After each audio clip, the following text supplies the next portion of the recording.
Alright, welcome aboard. I'm going to be doing a Let's Play of Medieval 1 Total War. In the mood for some old school strategy gaming. And we're going to be playing as the Aragonese. So I'm doing what's called a Glorious Achievements campaign, where instead of needing to capture all the territories on the map, there's going to be objectives that we'll get throughout the campaign.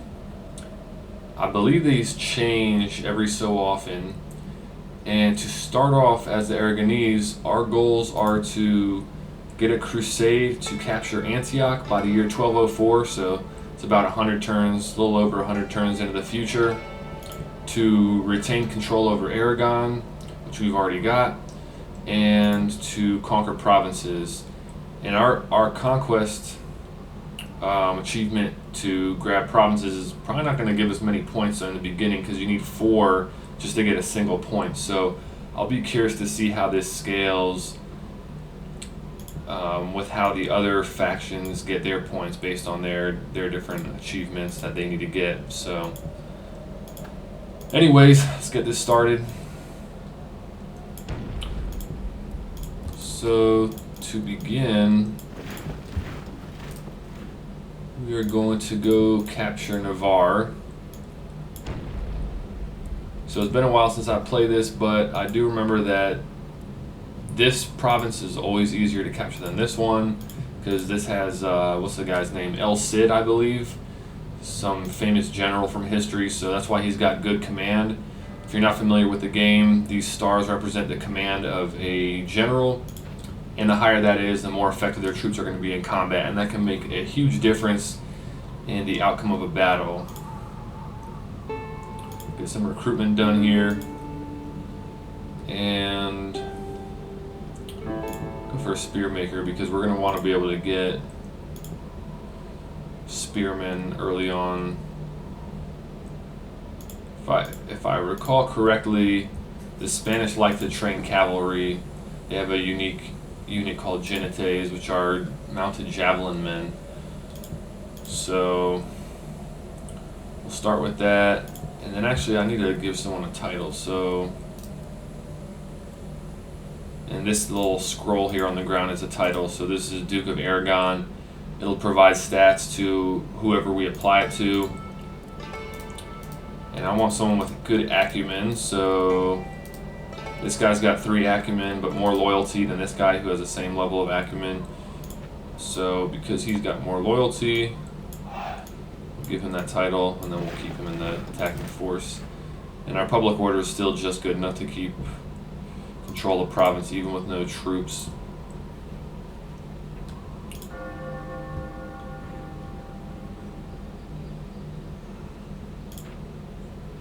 Okay, didn't list too many guys there.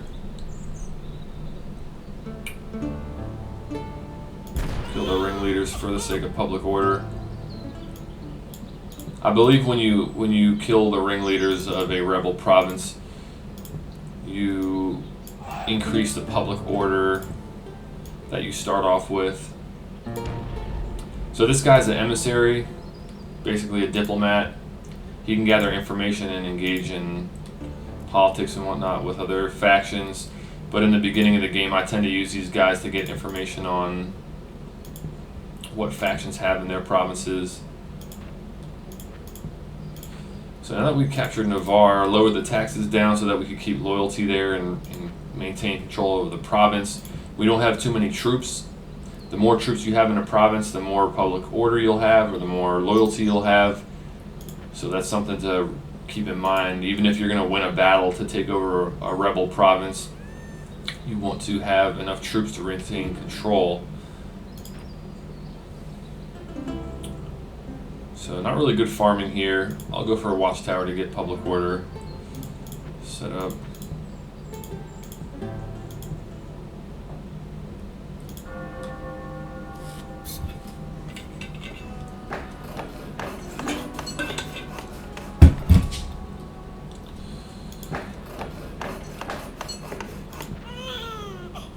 Okay. So your king will randomly have children throughout the campaign, and as they mature and get to a certain age, in game time, they will either turn into a prince or a princess. And if it's a prince, they'll turn into basically a military unit similar to your king. They're going to be a squad of royal knights, and they'll act as a general for your squads of units. And if they're a princess, then they're going to turn into a unit similar to this emissary. You can basically use them as a diplomat. You can also marry them to captains and generals and whatnot to increase their loyalty, or you can use them to try to secure alliances by marrying them off to royal members of other factions. So that's something I'll be getting into as the game goes along. So now that we've got the ability to train spear units, I'll do that. Increase our public order, or increase our taxes here. Still maintain public order. Let's find out who we want our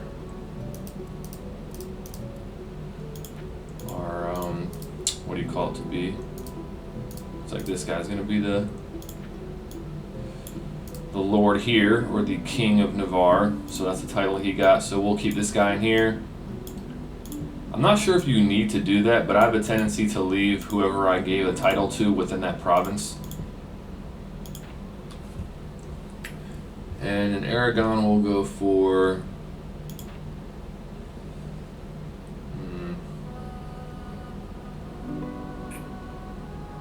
siege engineer, watchtowers. Go for a keep.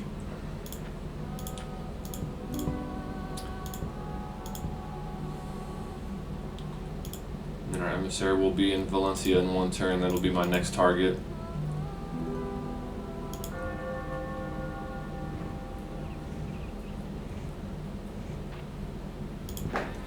Just gotta hope that Spain or the Almohads do not take that province before me. So the French offered an alliance and I accepted that. I will be somewhat stingy with alliances that I accept though as the game progresses, because it's just going to decrease the amount of people that I can attack and not lose standing with other factions.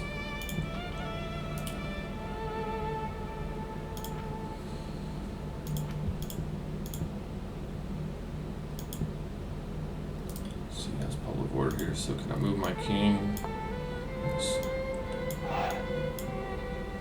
Okay. Just going to play around and see how many units I can move out of this province and still keep things in good standings. Alright, so we'll leave those guys.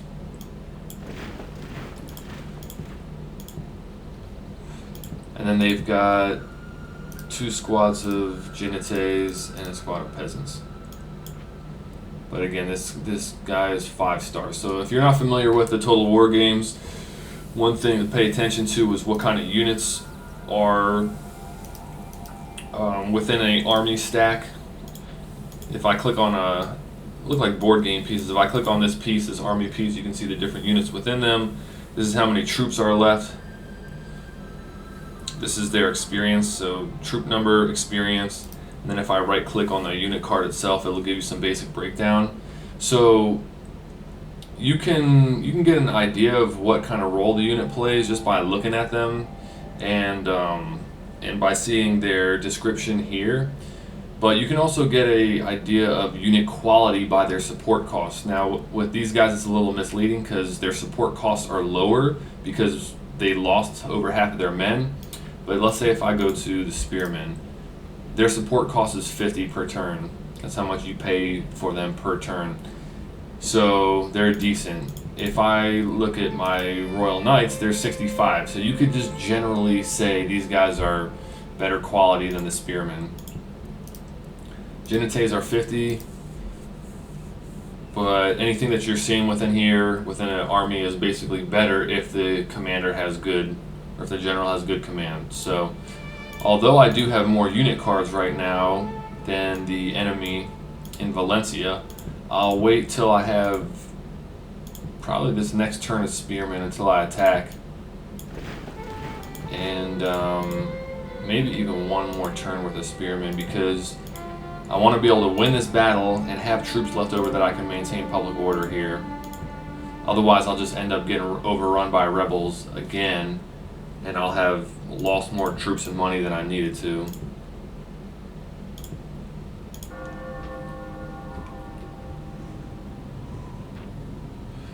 Okay, so we got a prince who came of age. Turn that down. So this guy, this is the prince that just came of age. He is right there. So he's got natural leader, so +2 morale and +1 loyalty. And he's got weak principles, which is -20 to bribery costs. So I'm not sure how often the enemies will try to bribe units from your faction, so I'm not too concerned about him having that decreased bribery cost. But alright, so next turn I'll attack, and I'm just going to cross my fingers that Spain doesn't attack out of Castile and take this province from me.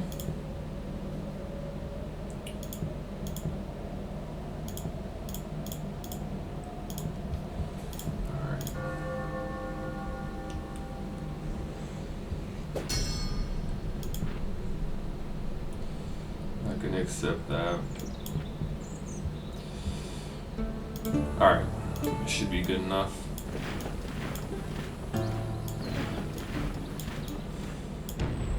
Attack down. I can move my emissary to Cordoba. In fact, instead of doing that, I'm going to move him over to Leon or Portugal. So Cordoba is probably owned by the Moors right now, or the Almohads. But I'd like to see who owns Portugal between the Almohads and Spain.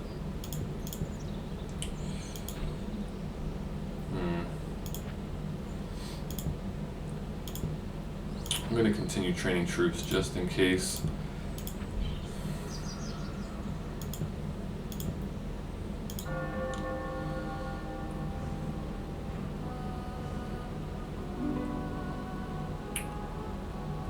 So you can see we outnumber them. They've got a higher command general than us. We'll automatically resolve the attack. So we lost more men than them. That's kind of what I was talking about. Even though we outnumbered them by so much, we still lost a good amount of guys because of their troop quality and their general quality.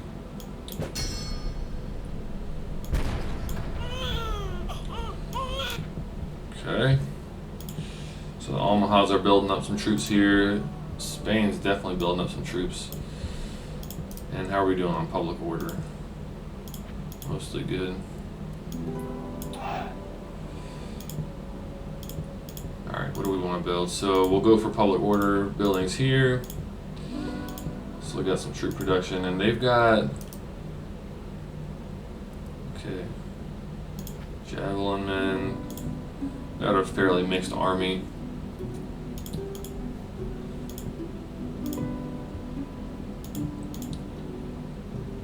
Alright, so we got our princess. Let's see. This guy's got 5 loyalty. And who are we going to make the... So this guy will be our Duke of Valencia.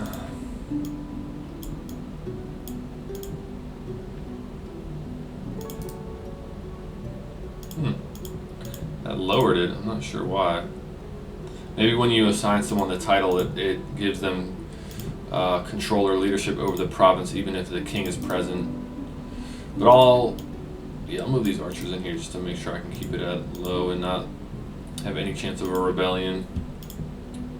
So if again, just to explain for anyone who doesn't know the game, if I have the loyalty at 98%, whatever percent you are below 100%, that's the chance that there will be a rebellion. So 2% chance of rebellion when I'm at normal. If I put it at low, there's a 0% chance.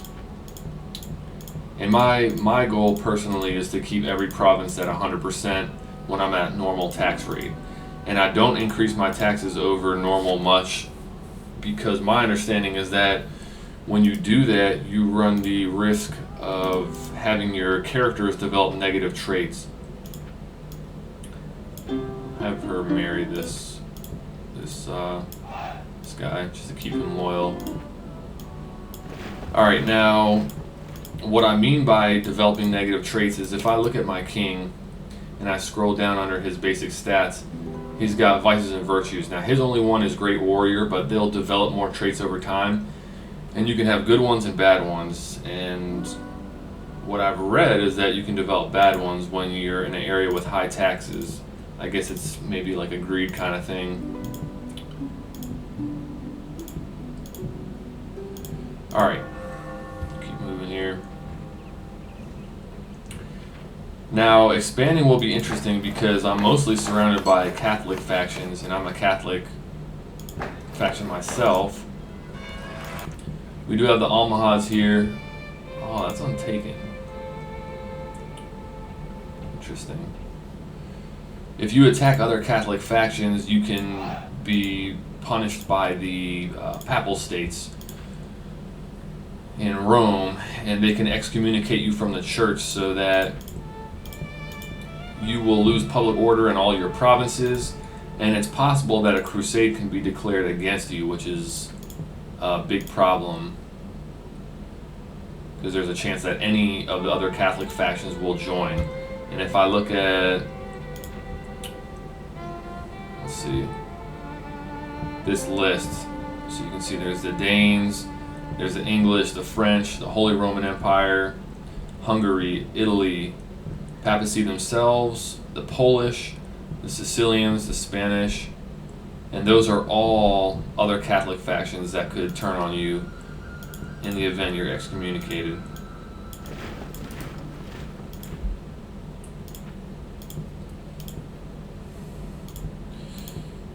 Alright, so in Navarre, forgot about special units. So you can see if I check out the details on Aragon, this region is famous for its recruitment of gun galleys.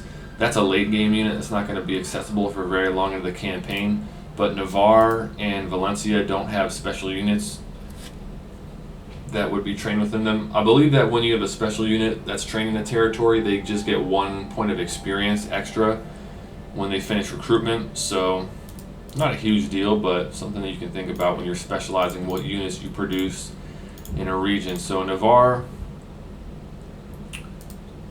I will go for I go for basic infantry or archer production here.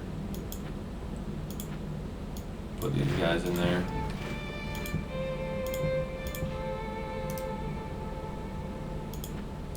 And I'll move some troops back to Aragon,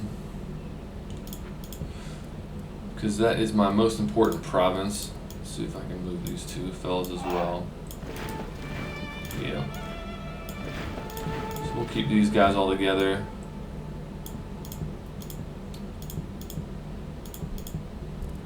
And then continue recruitment. I'm not sure if I have a big enough army to fight the Almohads yet, but I gotta be careful because if I use all my forces to attack them, I'm leaving myself open for Spain or England.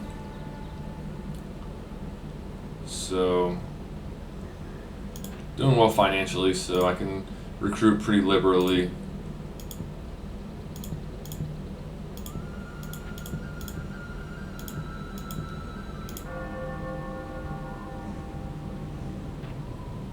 Another airman sword.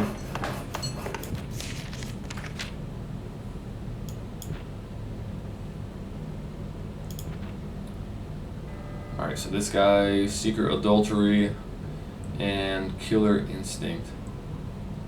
Iron Dread. So I'll bring him back to Aragon.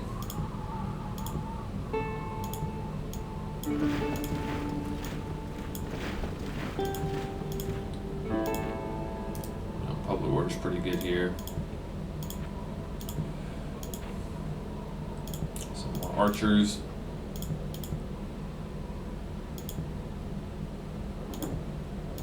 Alright, Alright, so we're good on construction other than here. And when I'm deciding whether or not I'm going to upgrade farms, improve farmland, the first thing I do is look at the financial report or the economy tab and say, what is the farming income in that place? And if it's high, I'm more likely to purchase the improved farmland because it's going to make a more significant difference because of the way the percentages work. So let's say I look at this right now. It's 464 at 20% and 538 at 40%. So what's the difference there? That's 36 plus 38. It's a 74 gold difference, and that would take.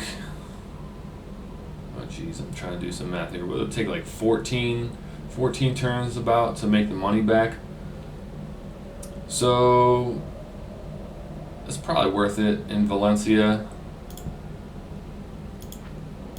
For me, if it's going to take around less than 20 turns to make the money back of what I've spent on something, I'll usually do that for economy upgrades. Otherwise, it's probably not worth the time and money that you're putting into it. You just allocate that to military production.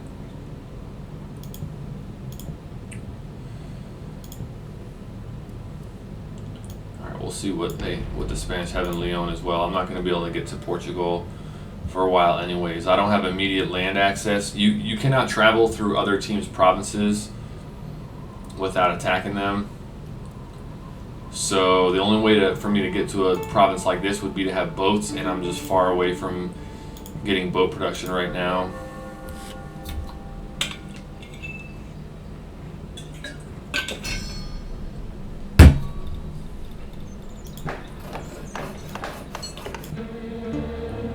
And excuse me if I'm skipping these events that are coming up in between turns. Most of them are pretty inconsequential for me. They're just historical things that have happened, and when the event gets announced, it has some kind of basic effect on another faction. Maybe their religious zeal in their provinces goes up, which can help with public order and recruiting troops into crusades. It could be that generals get some experience in the area, whatever the case. But again, most of the time it doesn't have any effect on my province, so.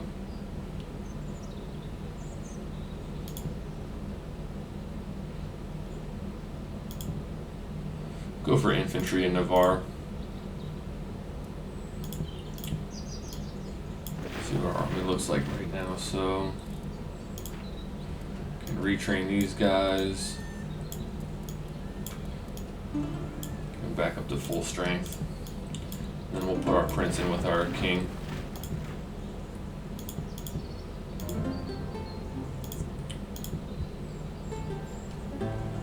Alright, so yeah, as I expected, the Spanish just have a mess load of Genetes. Got a pretty big army.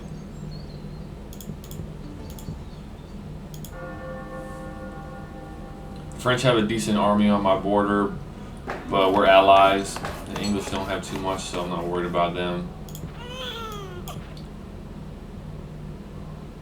Okay.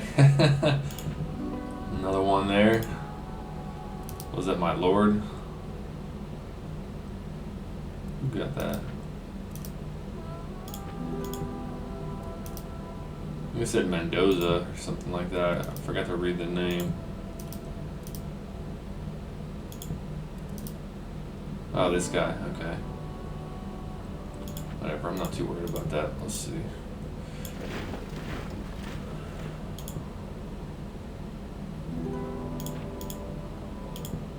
Guys out of here. Got some archers coming. Alright, so now that Aragon is upgraded to a keep, this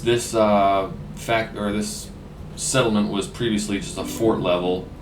And when I say level, what I mean is there's basically tiers of city centers that you can have, or fortifications that you can have. So there's a fort, there's nothing like you have in Valencia right now. I'll probably get that next. There's a keep, and it goes on and on. And the higher level fortification you have, the more technology you have access to as far as production facility production in the building tab. So we just got to the next level there, and I want to get here.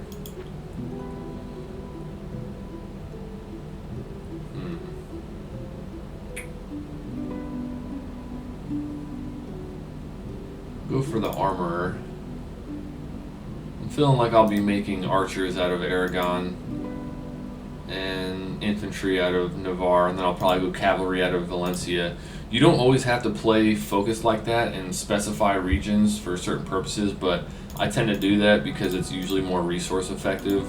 You don't have to spend money building different building types within the same province.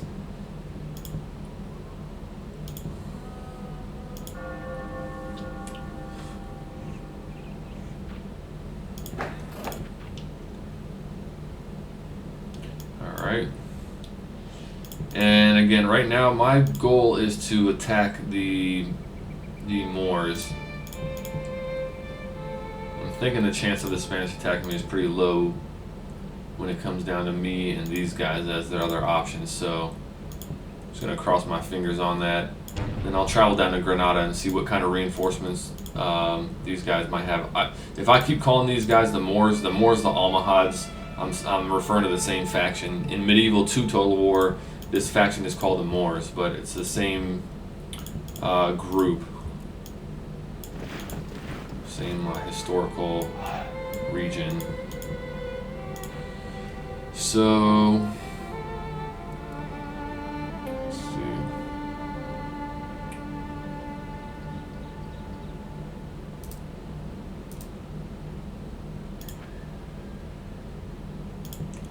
Go for a keep there.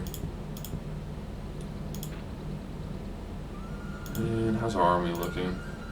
So one thing that you can do is get troop production that is based off of what your enemy has, who you're going to be fighting. So these guys, they've got a pretty well mixed roster, so I don't think there's much purpose in me going real specific, but they've got mostly infantry. So spearmen are probably not super necessary. And let's see how many armored guys they've got.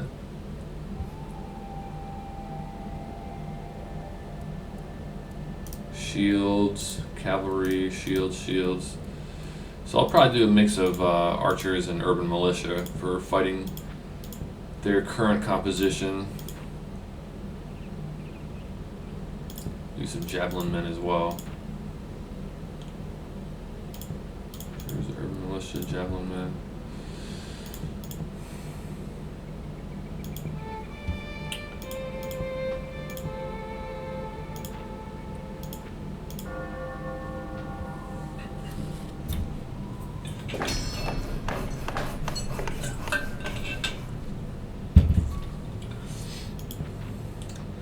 Start looking at fortifications, what I want to leave. Oh boy, he's really bolstering up here. So what I'll do is I can leave some spears at home for defense. 20. I'll put a group of spears over here. This place can hold 420 guys, so that's 120 right now. So I'll do some spears in here. Get one more group of spears to go in there. That'll be 320. Here, we'll do it this way. We'll get these guys to stay here. Spears that we train in this place will stay.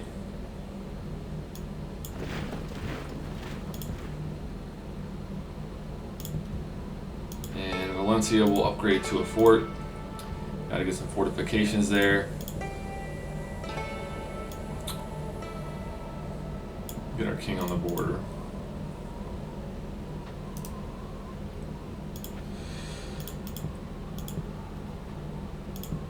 Yeah, we're gonna need some more troops if we're gonna attack this. What do they got? 6. They got 12 unit cards worth of men right now. Although they don't have a good general, so I'll keep an eye on that. And we'll see if they have anyone in Granada. One thing I have not been checking is diplomacy, and there is nobody at war right now, which I feel like is pretty rare.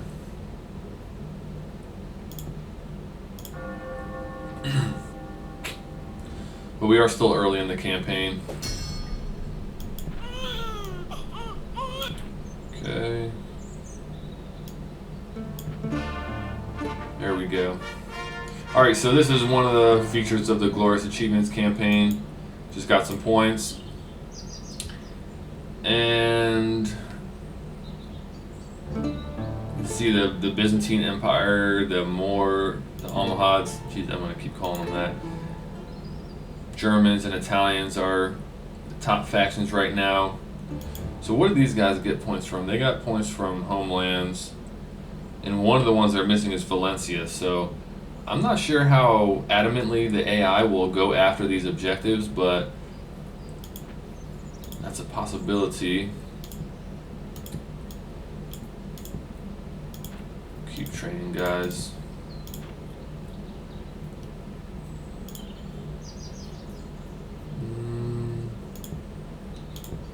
Javelin, urban militia, archers. Still got construction going everywhere.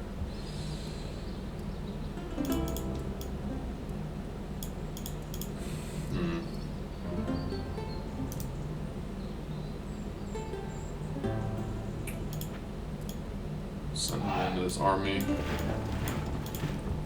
Get all of our royalty together.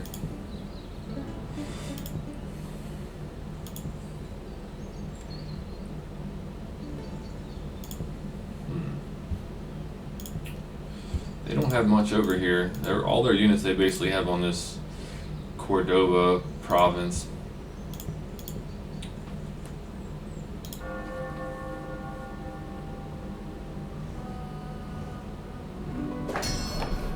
Part of me almost just wants to attack England. They have basically nothing here, but I'm gonna avoid attacking other Catholic factions to start.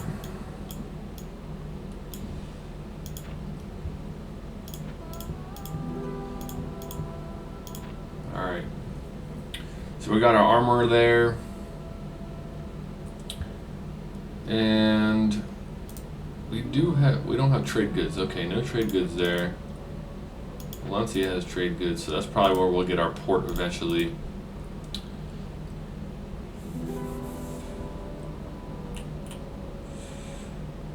What do we want? So we get, looks like we get good, decent farm income here. This looks like it's higher than it was before. I could have sworn their farm income was only 100 earlier. But either way, maybe it changes year to year. So definitely want to get farm upgrades in Aragon, get some more money. And I'm just going to keep on training. Get a couple of spears just to mix them in. Having some troop diversity is still good. Even though I have a general idea of what I want to use against the Almohads here.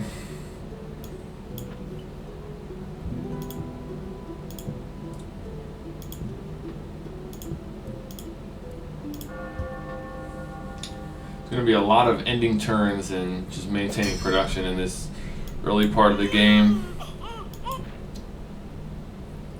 Oh boy. I feel like all my lords are getting bad traits. Okay, I think this is it. I think this is a good time to attack. So they just moved some of their troops to attack Portugal and take from the rebels. So because of that, they're going to be lightly defended. And that is my signal to attack. So here we go. Declare war against them. And let's see, how is our loyalty for our lords? That guy's good.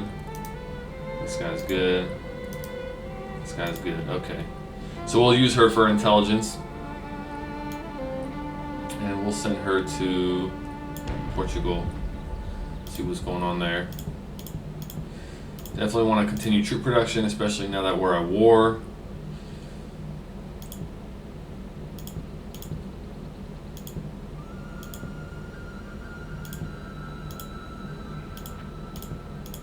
And construction is still good. Make sure I got my taxes set everywhere here.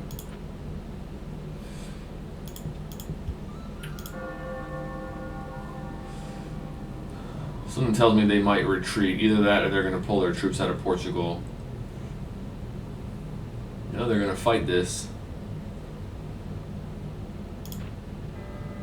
Oh wow, we took a lot more losses than I thought we would have. I wonder if urban militia are weaker than I was thinking.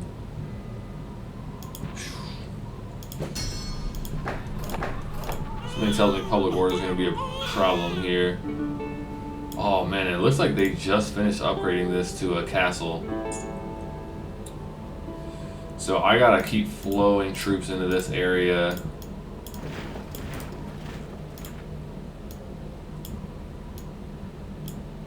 Because otherwise, could lose it.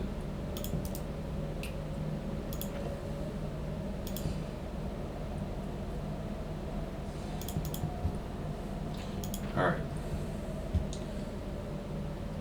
Now, I'll get cavalry production here, so once I get a town watch, I believe I'll have access to... Actually, can I just produce... For some reason I thought I could produce units with just a horse breeder, but maybe I need something after that. So I'll go for the town watch and then the horse breeder in Valencia. Not gonna bother producing peasants. What did I lose a lot of in that battle? Pretty good mix of everything. Now in Aragon, we just finished our farms. And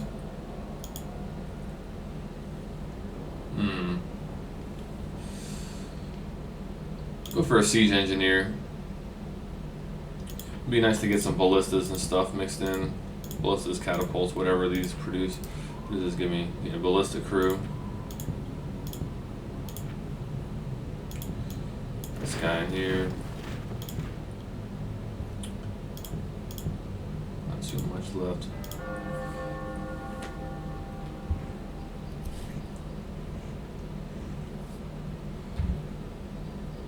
Ooh, okay. So what's this about? So the Spanish are attacking us. What the heck? Does that mean that they're allies with the Almohads?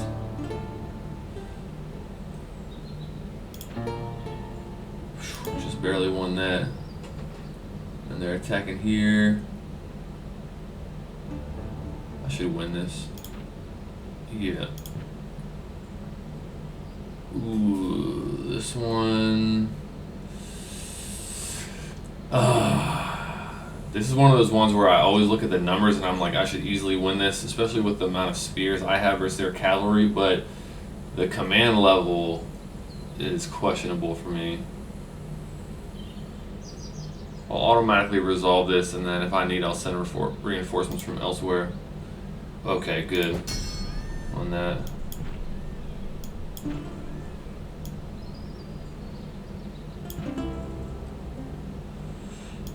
Okay, there we go.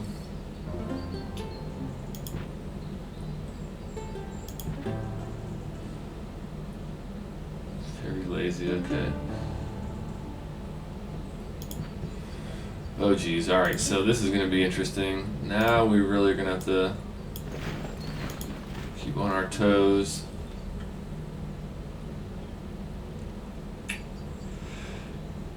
Alright, these guys out here actually retrain some of these troops. So we'll retrain. Who's missing the most? These guys.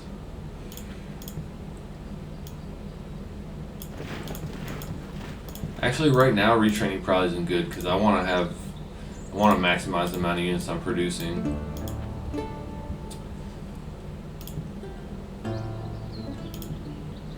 I think I'm just going to start throwing peasants in for the sake of numbers. I'm going spears for now because these guys have so many archers and cavalry.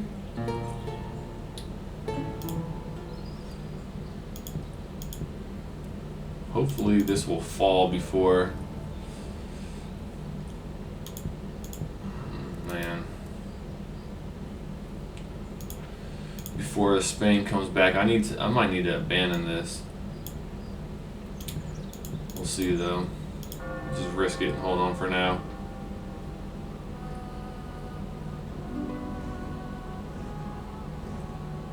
Oh boy. That's... Alright, so that's one that I retreat from. I've got 114 guys and there's almost 1,000 of them.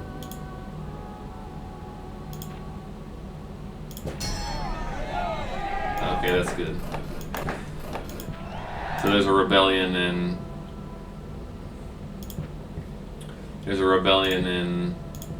Portugal. Okay, so time to reevaluate how everything's going.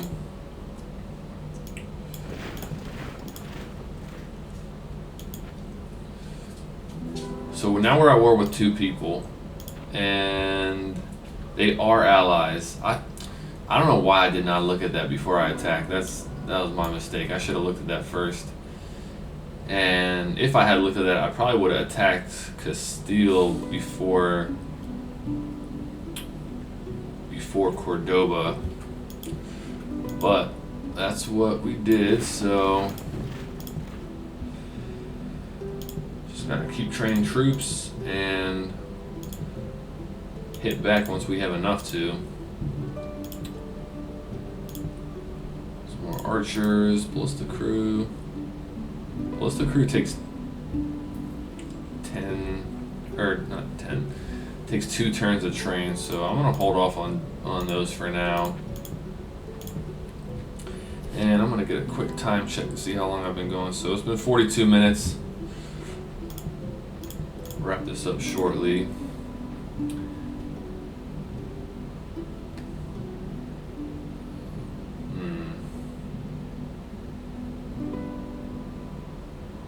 Swordsmith is tempting.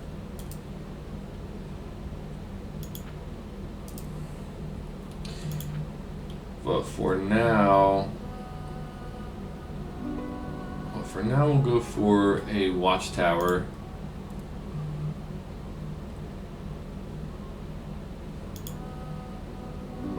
So you scratch that.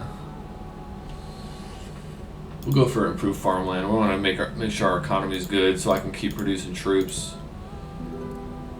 It's alright right now, but it could be a little bit better.